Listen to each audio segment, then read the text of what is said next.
What's up, everybody? Wait, let me see what time it is.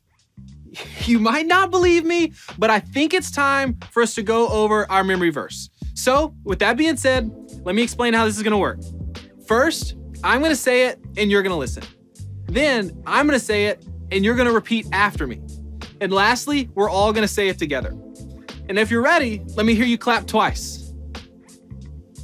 Perfect. All right, here we go.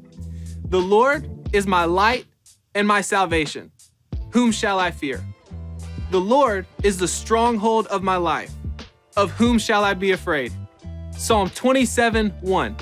Now, I'm gonna say it and you're gonna repeat after me. Are you ready? Here we go. The Lord is my light and my salvation. Whom shall I fear? The Lord is the stronghold of my life. Of whom shall I be afraid? Psalm 27:1. You guys absolutely crushed that. Now, let's all do it together. Here we go. The Lord is my light and my salvation. Whom shall I fear? The Lord is the stronghold of my life. Of whom shall I be afraid? Psalm 27:1. You guys knocked it out of the park. Keep working on it, and I'll see you next time. Hey, Tevis, do you think I'm good to go? I feel like my hair looks a little weird today. What do you mean? It looks great. Like, I don't know. I just don't want somebody saying, hey, did you see Najee's hair? Can you believe he went on camera looking crazy like that? No, it looks like it always does. It looks fine. Fine? Are you saying it always looks this bad? No, dude, that's not what I'm saying at all. You're getting way too intense about this. Where's all this anxiety coming from? I don't know, okay? It's just something I've been dealing with for a while. It came in the past, and it flares up every once in a while. Okay, I'm stressed about it. Okay, I think I get it. If you think about it, that's how most of our fears happen. Something happened in our past. Maybe it was an accumulation of things, and when something similar comes up, it triggers it. Yeah, probably because we didn't deal with it right the first time when it happened. Right. So with this series, we hope to recognize our fears. Yeah. Don't be too proud to admit them. And then let's focus on Jesus, who can help us conquer them. Let's talk about a very real one. Something that, as you saw, freaked me out a little bit. You know, it's the worry or fear of what other people might say or think about you. Yep. That's a good one. It's called approval addiction. It's when everything we do, we try to get approval from someone else rather than trying to please God. I guarantee you we've all struggled with that. So many things go into this one. Like the worry about the way we look and the things we do. Are we funny enough? Are we good enough? Is someone gonna make fun of us? Yeah, I'm afraid of being criticized when I do something wrong. All those worries can deeply affect us and rule over us if we're not careful. Yeah, I mean, these worries can be crippling. Think about it. If you're scared of what other people might think of you, you probably always second guess yourself. You may become shy, or on the other hand, you may start doing bad things in hopes of being liked by others. Maybe you can relate. But ultimately, like any fear, it keeps us from doing the things that God wants us to do. So with that in mind, here's our main point for today. It's, I won't fear because Jesus saves me. It all boils down to this. All anxiety stops at the assurance and the approval of Jesus. Love to talk more about that when we get back. But for now, let's turn it over to you guys. Think about a moment when you were afraid of what someone else might think about you. How did that impact you in the decisions that you made? So, there was this one time that I was peer pressured by my friends to jump into a lake. But what is peer pressure? What does it do, and why does it work? Peer pressure is when someone similar to you gets you to do something you wouldn't normally do. Sometimes, peer pressure can help us do good things. A friend might pressure you to stick with a difficult sport, or keep trying to get better at something you've been struggling with. A friend might pressure you by saying, "Don't give up," or "Come to church with me." There are positive pressures, but sometimes people will pressure you in bad ways. They might tell you to do something that you know isn't right. Like this. They might say something like, everyone is doing it, or who cares if you do something bad? Just because everyone else seems to be doing something that's wrong doesn't mean you should too.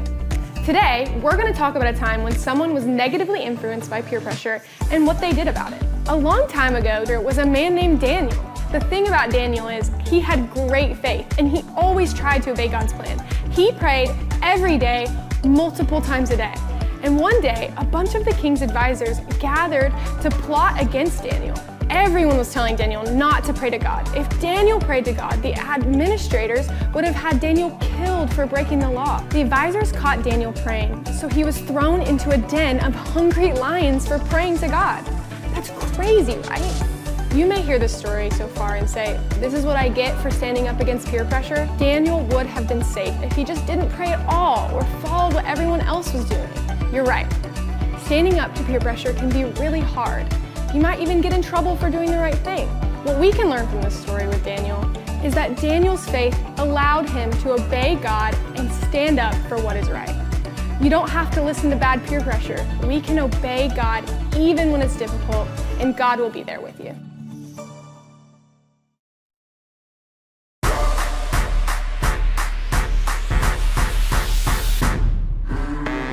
All right, let's see how many world records we can complete in 3 minutes. This one is leapfrogs. We only have 30 seconds. We need to do as many as possible. 3, 2, 1.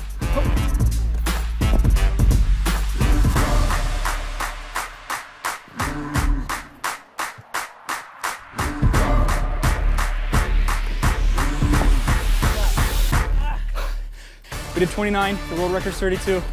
Better luck next time. On to the next one. Yo, this time we're talking TP Tower. We gotta stack them in 30 seconds. Let's do this thing.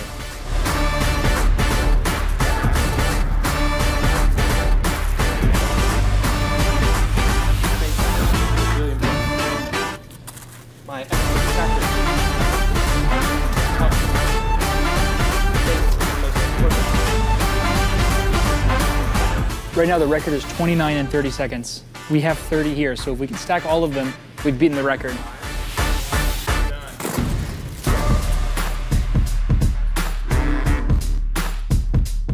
So I think we attempted that 5 times, right, Najee? Yeah, it was tough. We failed every time. I don't think it's possible. I don't know how they got 29 in the first place. Defeated by the toilet paper tower. The solution might be taking the paper off first. Who knows? On to the next one. This one is marshmallows. She has to eat all these marshmallows in 30 seconds. Let's go, Alyssa. All right, that's 1. That's 2.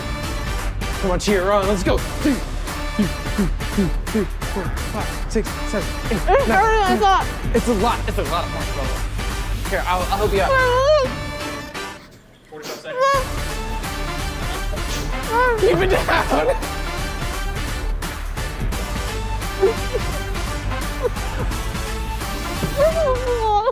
This is serious business. 30 seconds. It's so dry. It's so what?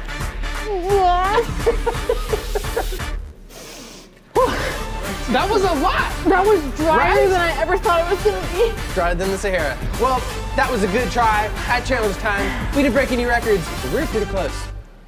See you next time.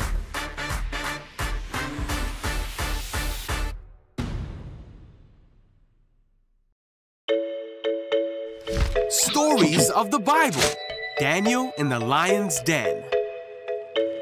This is Daniel. Oh, hey. Who was a Jewish man who was taken to Babylon when he was very young. Yeah.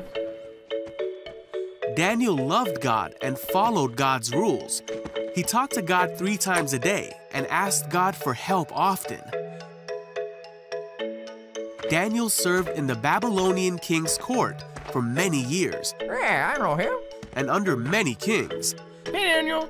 Daniel always proved himself to be more capable than all the other court officials. Thanks. Wow, anytime. Daniel was serving under King Darius, and because of his great abilities, the king made plans to place him in charge of the entire empire. Wow, okay. The other court officials searched for some fault in Daniel, but they couldn't find anything wrong with him. He was faithful, responsible, and completely trustworthy.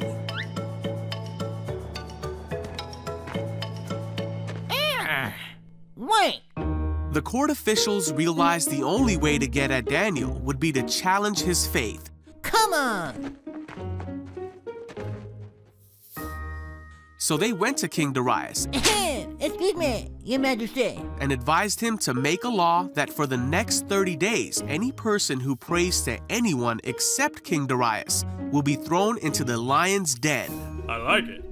King Darius signed this law, and once a Babylonian king signed a law, it could not be overruled. When Daniel learned of this law, he went home and knelt down, as he always did, to pray in his room with the windows open towards Jerusalem. He prayed 3 times a day, just as he always had done, giving thanks to God and asking for his help. The officials went to Daniel's house and found him praying. Gotcha. They went to the king and reminded him of the law. I remember. Well, Then they said that Daniel had been found praying to God 3 times a day. What? When the king heard this, he was very upset, Get over here. and he spent the whole day trying to think of a way to save Daniel. wait, what? By that evening, the court officials came back to the king and reminded him that no law signed by the Babylonian king could be overruled. So at last, the king gave orders for Daniel to be thrown into the lion's den.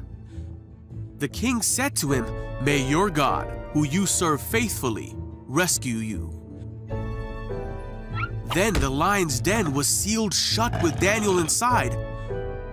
The king spent the night fasting and couldn't sleep. Then very early in the morning, the king hurried to the lion's den. He called out, Hey, Daniel. "Was your God able to rescue you from the lions?" And Daniel answered, "Long live the king! My God sent his angel to shut the lions' mouths so that they would not hurt me, for I have been found innocent in his sight." The king was overjoyed and ordered that Daniel be taken out of the lion's den. Then the king ordered the men who had schemed against Daniel to be thrown into the lion's den as punishment. Daniel was safe. There was not a scratch on him, for he trusted in God.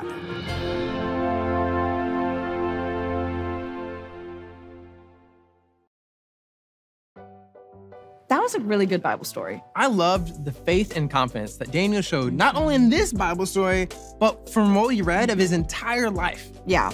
Be honest. If you were in the shoes of Daniel, how would you respond? That is a good thought. I have no idea. Would you worship someone else just because everyone else was? Or would you stay true and worship our one and only God? Big deal. You know, put it into today's terms. Think of a group of people or your friends who you might want to fit in with. What if they do something that you know is wrong, but you go along with it simply because you don't want to feel left out or be made fun of? I'm afraid. A lot of times, we probably just go along with it because we're afraid to get rejected by people. I remember thinking back to school, I would be too self-conscious to raise my hand in class because what if I'm wrong? I'd embarrass myself. Oh yeah, I've been there. Or even now, I sometimes still try to measure up to others people's expectations of me. Right. We generally want to feel liked by others and we want to gain their approval. And unfortunately, sometimes we don't think twice about how we get there. So what do we do about it, Tevis? But the good thing is, There it is. there's some news. There's a solution. The only way we can overcome fearing man is fearing God instead. And what do you mean by that? Here, check out what King Darius said at the end of the story that we just went over.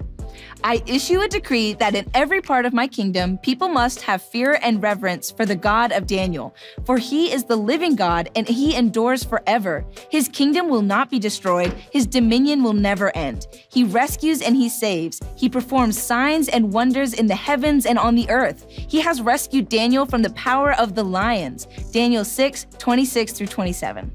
Now, explain that in simple terms, please. Okay, when we come to know God, we will understand just how awesome he is, how powerful and mighty he is, and how teeny tiny we are compared to him. Yeah, nobody messes with God. Exactly. So it's a healthy fear. We respect God so much that we don't try to go against his will. This thought alone can calm our desire to try to please others. It makes sense. Look, to sum it up, worrying about what other people think about you will lead you nowhere. You will always chase this false hope and you're ultimately left feeling insecure and anxious. That's why, just like Daniel, we hold on to God's love. Only he can give us rest. Through Jesus, God has shown us his love for us, that while we were still sinners, Christ died for us. We can cling to his love and find peace that now, because of what Jesus has done for us, we receive the approval of God. When we accept Jesus' gift of grace and trust in his saving work, God looks on us with delight, not because of anything we've done, but he looks at us with approval through the lens of his perfect Son. Good stuff. No longer do we need to strive to please other people because we know who we are in Jesus and what he thinks of us. This is why I won't fear, because Jesus saves me. It's a daily reminder of the work that Jesus has done for us. And trust me, it's getting harder in today's world with social media and all that. But again, just like any fear, to overcome it, we have to focus on God's love and what he says about us rather than our own problems.